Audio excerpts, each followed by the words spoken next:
So I think the other key thing in meditation is to work out why you're here on this planet and who you really are.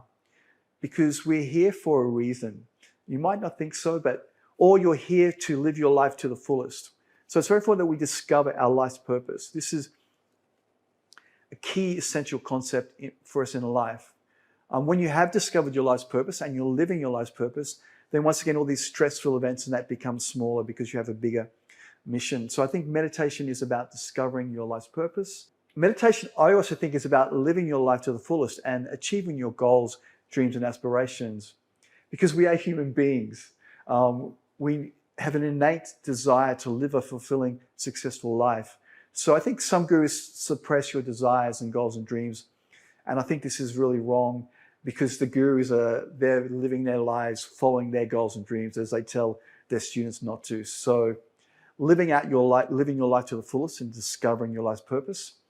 And ultimately, on a higher level, I think meditation is about tuning into become the best possible version of yourself, or on a higher level, your individual consciousness or your soul to guide you to live your life. And then we can take that further. All of the ancient wisdom texts, the Vedas, Upanishads, they all advocate that the key of meditation and yoga is to unite your individual consciousness with the universal consciousness. That can sound like an esoteric concept.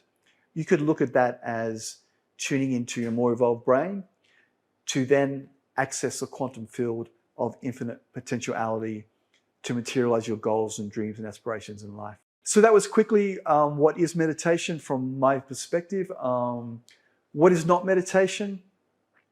Well, I think meditation is not about not having any goals or dreams, as is advocated by gurus and influencers. It's not about just being in the present moment. We covered that clearly. And it's not about repeating just secret mantras. Mantras are very powerful.